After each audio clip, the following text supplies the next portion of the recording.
में। उसके बाद 18 पे आइए, documents of which registration is optional. अब 18 उन डॉक्यूमेंट्स की बात कर रहा है जहां मैंडेटरी नहीं है रजिस्ट्रेशन, ऑप्शनल है, चाहे तो करवा लीजिए नहीं तो मत करवाइए।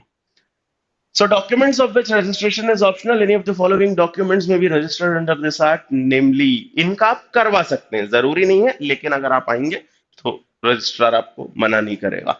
Instrument other than instrument of gift and will which purport or operate to create, declare, assign, limit or extinguish, whether in present or future, any right, title or interest, whether vested or contingent, of a value less than 100, immovable property 100 या उससे ऊपर की अगर है, उसमें right का creation हो रहा है, एक्सटिंग्विशमेंट हो रहा है, तो मैंडेटरी रजिस्ट्रेशन में आता है। 100 से कम वाली है तो लिखा है ऑप्शनल है, आप उसको भी कराना चाहे तो करा सकते हैं। फिर एक्नॉलेजमेंट वाला उसी से कनेक्टेड, 17 से सीधे कनेक्टेड है, 18 उसी की तरह है। वहां जिनको मैंडेटरी कर दिया, जो उस मैंडेटरी में नहीं आ रहा वो सब ऑप्शनल। तो भैया 100 रुपए के ऊपर वाली वहां थी जहां मैंडेटरी है रजिस्ट्रेशन, यहां 100 से कम वाली, उसका आप करवा सकते हैं चाहे तो। जो इंस्ट्रूमेंट है एक्नॉलेजमेंट वाला, यहां भी सेम चीज है, आप चाहे 100 से कम का अगर है कंसिडरेशन, चाहे तो कराइए नहीं तो मत कराइए। लीज की बात, लीजेस of immovable property for any term not exceeding 1 year, 1 साल से कम की लीज, 1 साल या उससे कम की लीज, अब ये आ गया आपका ऑप्शनल वाले में। ऑप्शनल है, चाहे तो कराए नहीं तो ना कराए। डिक्री में भी वही, 100 से कम अगर वैल्यू है तो आप चाहें तो करवा सकते हैं, 100 के ऊपर तो मैंडेटरी में आ गया।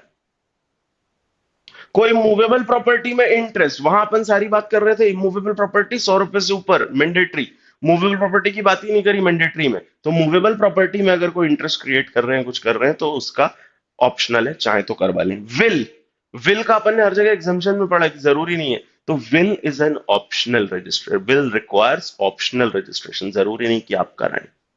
इसके अलावा कोई भी अदर डॉक्यूमेंट जो सेक्शन 17 में मैंडेटरी नहीं किया गया है, ऐसा कोई भी डॉक्यूमेंट आप चाहें तो रजिस्टर करा सकते हैं जो 17 में मेंशन नहीं है फॉर मैंडेटरी रजिस्ट्रेशन, ऐसे किसी भी डॉक्यूमेंट का रजिस्ट्रेशन आप करवा सकते हैं। जो अपन अथॉरिटी टू अडॉप्ट की बात कर रहे थे, तो अथॉरिटी टू अडॉप्ट का तो मैंडेटरी रजिस्ट्रेशन है, लेकिन अडॉप्शन डीड, एडॉप्शन डीड में एज सच कोई राइट आप कन्फर नहीं करते। जितनी चीजों का रजिस्ट्रेशन रिक्वायर्ड है उसमें कहीं ना कहीं आप राइट कन्फर कर रहे हैं या एक्सटिंग्विश कर रहे हैं। एडॉप्शन डीड सिर्फ इस बात का एक्नॉलेजमेंट होता है या इस बात का एक एक्सप्रेशन है वो कि इस पर्सन को अडॉप्ट किया गया है। तो एडॉप्शन डीड जो है वो कंपलसरी रजिस्ट्रेशन रिक्वायर्ड नहीं करती, उसका कंपलसरी रजिस्ट्रेशन रिक्वायर्ड नहीं है, जरूरी नहीं है कि उसका रजिस्ट्रेशन कराया जाए अडॉप्शन डीड का, लेकिन अथॉरिटी टू अडॉप्ट मैंडेटरी है, ये ध्यान रखिएगा। बाकी ऑप्शनल में तो 17 में जो नहीं है वो किसी भी चीज का आप कर सकते हैं।